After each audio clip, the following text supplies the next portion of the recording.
Hi everyone, thanks for the introduction there, Sue.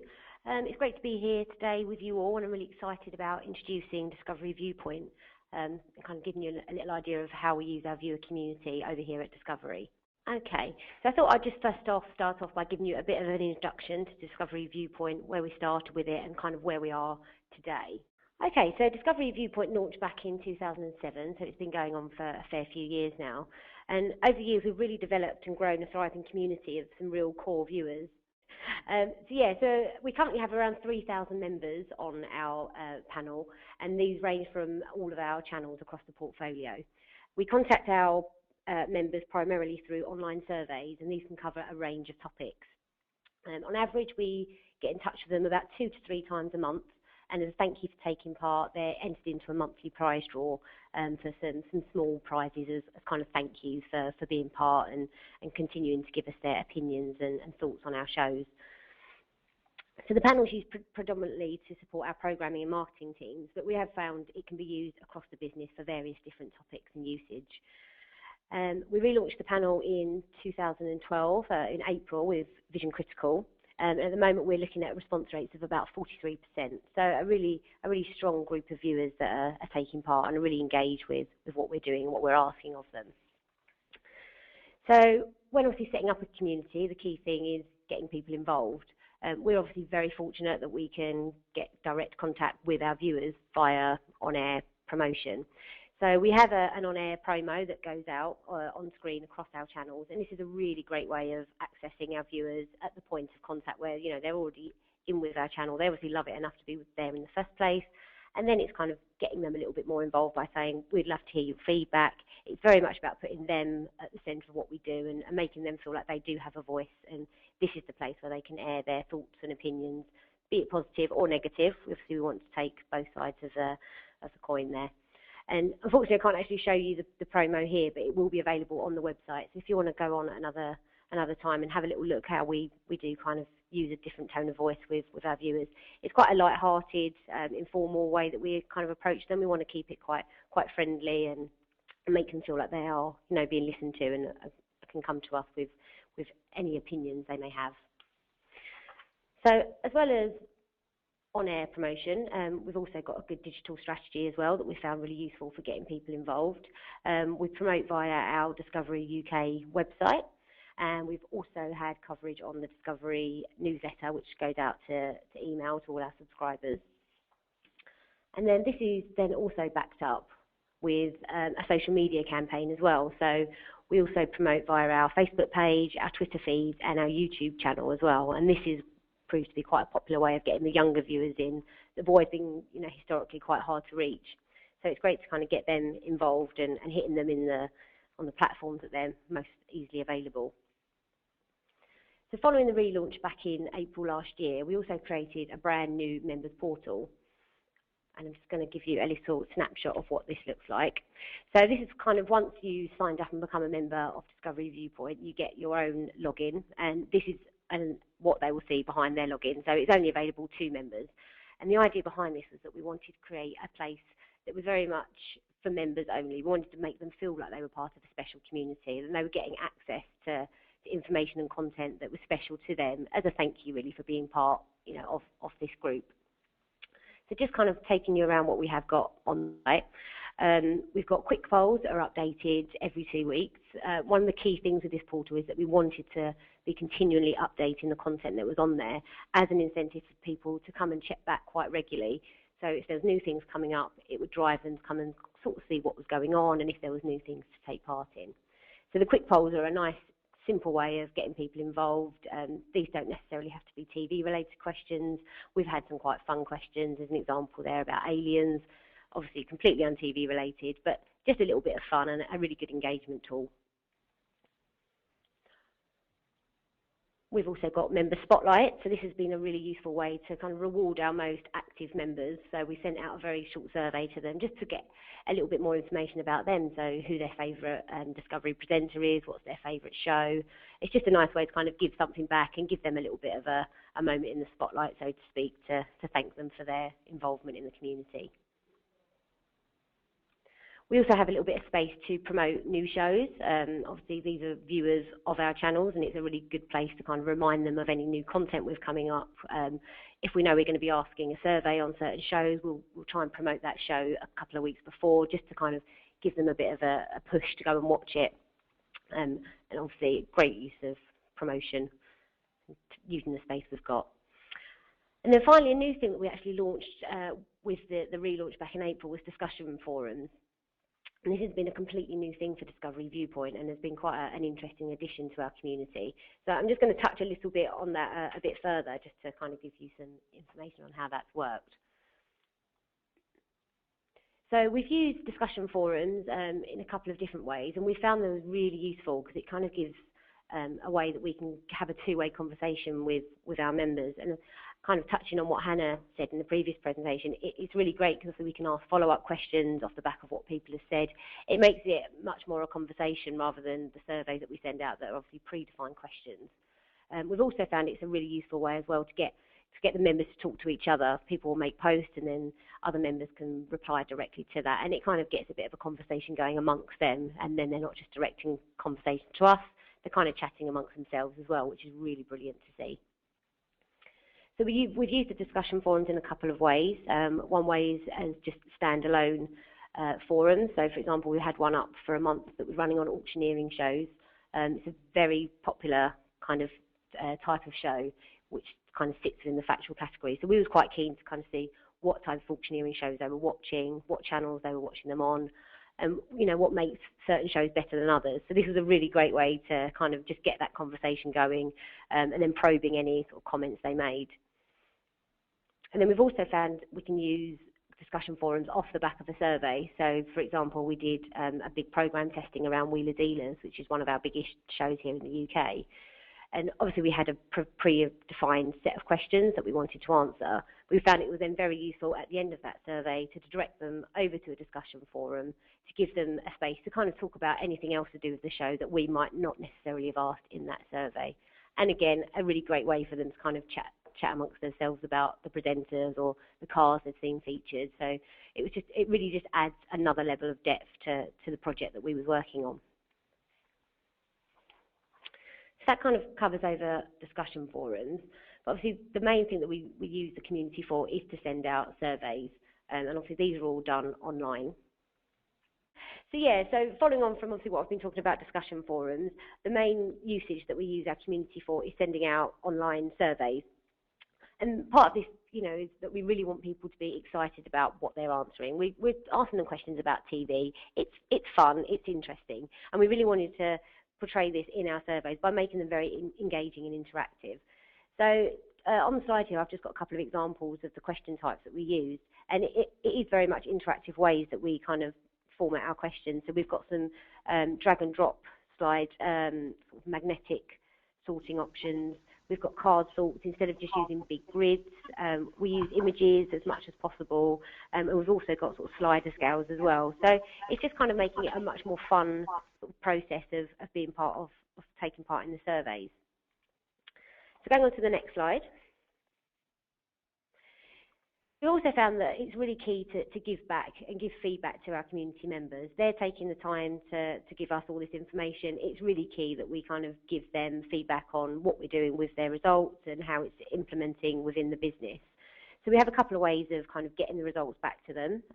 One way is through a quarterly newsletter. So over on the left-hand side, this is just an example of the one that went out just before Christmas, so it's kind of like a summary of the year really. So we can kind of just tell them, you know, how they've been rating different shows. We have the results from the quick polls that we have on the portal, and just a really great way to kind of just give them back, you know, answers of what they've been telling us. We also have a feedback section on the portal, and this is again a really useful place that we can constantly update any new results that have come in. And again, it kind of comes back to that feeling that we want to keep the portal very relevant and updated, so that there's always something new, that when they log in, there's something brand new there waiting for them to see.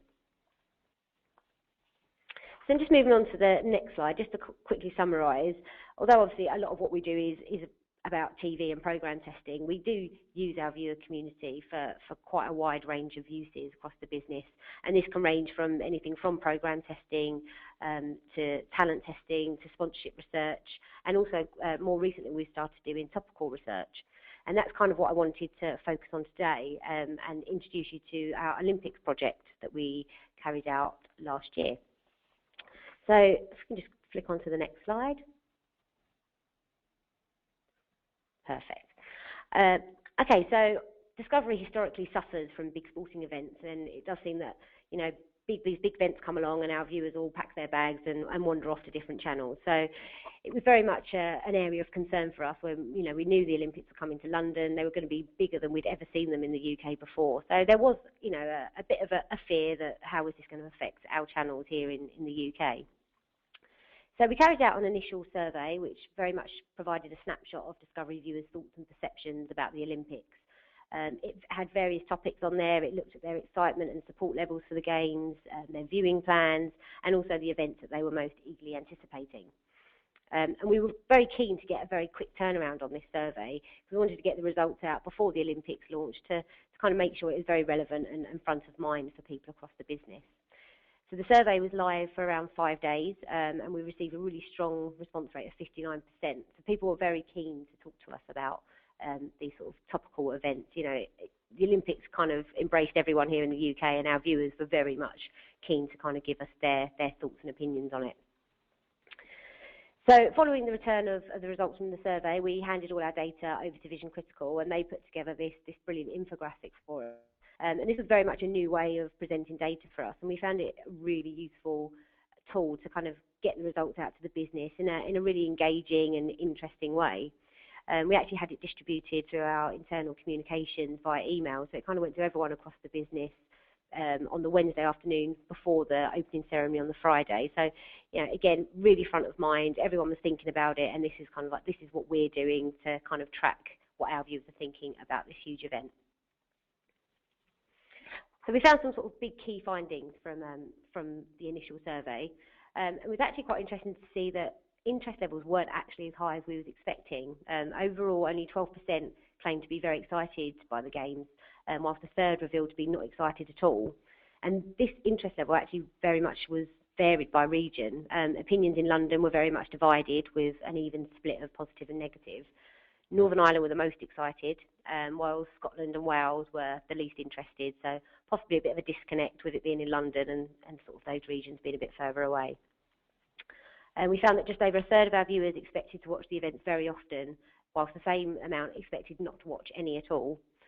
And amongst those who planned to watch, they expected to be watching with other people, so it was very much viewed as being a family event, and they were going to be sitting down with sort of family and friends to tune in and watch the Games. And the events that we found were most anticipated were athletics, swimming and diving. Okay, so just moving on to the next slide. We followed up this initial survey with a discussion forum, and this was open for the duration of the Olympics. And kind of just going back to what I've already said about discussion forums, it was a really brilliant way to kind of keep our members engaged throughout the whole Games. It kind of reminded them to kind of come back and join in the discussion with us. And kind of keep that conversation going. So we invited them to kind of tell us, you know, how were the Games for them, where were they watching, what were they watching, had they been to any events. It was very much an interactive forum where we wanted to kind of just keep involved in their experiences, really. And we was also quite keen to get them to share photos with us, and I've put a couple up here that we had submitted through the forum. And it was really great to kind of see their experiences being shared with us, you know, whether it be taking part in the torch relay or going down to watch the cycling road race. And one gentleman who was actually one of our members was actually part of the building of the Olympic Stadium and was quite keen to share the big metal girder that he worked on. So it's quite nice to see all elements of their interaction being shared with us. So then just moving on to the next slide, we took 3 main big takeouts from the discussion forum. And the key one here was there was just a huge sense of excitement and positivity. People were just so excited by what was going on. It seemed as the Games progressed, interest was just growing and growing. It was very much a snowball effect. As the gold medals started to come in, people were kind of getting more and more excited by it all, and this was really reflected in what people were talking about on the forum. We also found that the TV coverage allowed everyone to feel involved. So obviously being in London, a lot of our members are kind of dotted around the country, so weren't, you know, in the heart of where it was all happening, but because of the extensive TV coverage, they were able to feel like they were there, you know, they weren't missing any of it. And some actually said that, you know, they didn't even attempt to get tickets because for them it was a much nicer experience watching it from, you know, the safety of their own home, much cheaper, no crowds, and just a better experience that way. And then one other thing that we also found was that it was a wide variety of sports enjoyed. It wasn't just the obvious athletics coming out, but it was also, they were also talking about sort of less publicised sports such as archery, shooting and taekwondo. So, you know, the Olympics really was kind of highlighting some of those lesser known sports and getting people involved. Okay, so then moving on to our next slide. So we obviously did an initial survey. We then followed this up with a forum that took place while the event was going on. And we've kind of, you know, we've kind of just saw that level of interest raising to start with. People not particularly that excited. We were quite surprised by the lack of interest. The games hit, and this, you know, it completely blew us away with the excitement levels and how engaged people really were. So we thought it was then worth following this up with a post survey, just to kind of summarise the whole event and kind of close that loop of understanding just what the event meant to our viewers. And one of the key things we found is just how much they enjoyed it. The enjoyment levels were extremely high. And so overall 61% rated it on an 8 to 10 out of a 10 scale, with a third rating it at the highest level of 10. And interestingly, enjoyment levels were actually higher amongst women as well. So, you know, the female viewers were getting really involved in it. And we also found that viewers watched a lot more coverage than they actually anticipated. And so when we did our survey before the game started, only 19% had planned to watch coverage very often, whereas off the back of it finishing, 44% admitted that they tuned in on a regular basis. And overall 69% agreed that they watched more than they expected to. So I think it kind of surprised themselves just how involved they got once it had come. Okay, so just moving on to the next slide. As part of the post survey, we also asked what events they enjoyed the most, and unsurprisingly, these were the kind of big events that we really saw the gold medals coming in from. So it's very much athletics, cycling track, rowing, diving, and swimming as well. And also it was quite interesting to see that there was a couple of sports that were particularly more popular with certain genders. For example, diving was a popular one for the women, and beach volleyball come up quite highly amongst men. So probably a sign of the costumes worn for those sports maybe than the actual sports themselves. Okay, so then just moving on to my next slide. So we also tracked some key attitudinal statements around the games as well, post and pre and post. And unsurprisingly, once the games are finished, we found that the attitudes to the Olympics were considerably more positive than we'd saw previously. So we asked them if do they support or oppose London hosting the Olympic Games, and we found that support levels were substantially higher afterwards. Once they'd seen that the event, you know, went off without a hitch, it had all been a big success. Suddenly, then they were, you know, very much more for the whole thing happening in London. They were more interested in the event because of it being held in London, and also national pride was considerably increased. We found that 81% found that they felt more proud to be British as a result of the Olympics coming off so well. And it was also deemed as a great event to inspire future generations to get involved in sport as well. So a real positive outlook on where it's going to go in the future. Okay, so then just moving on to the next slide there. So we also asked our viewers before and after the Olympics, who is the first person that comes to mind when thinking about the London 2012 Olympics? And it was quite interesting to see the difference in response before and after. Before, it was very much Seb Coe coming out as kind of the key figure. And so it was kind of highlighting that at this stage, they were very much thinking about the political aspect of the event. David Beckham also came up quite highly at this point, probably given his quite strong involvement in the setup of the Games. So we then asked the exact same question after the event had happened. And at this point, it was very much the athletes that were the champions. Seb Coe was still apparent there, but it was very much the athletes that were the superstars, and it was the key medal winners that really were coming out at the forefront of people's minds. So Jessica Ennis and Usain Bolt and Chris Hoy were all very, very prominent in people's minds. So that kind of just summarises kind of what we did with our Olympic project. It was just a really useful way for us to track our viewers' opinions on the big event. It kind of always is going to be an issue with a channel like Discovery, and it's always good to kind of see what our viewers are thinking and feeling at the time of the event. So that kind of summarises what I had to share with you today, but I'll be happy to take any questions, and I apologise again for the technical issues in the middle there. Hopefully it all kind of made sense in the end. Thank you very much.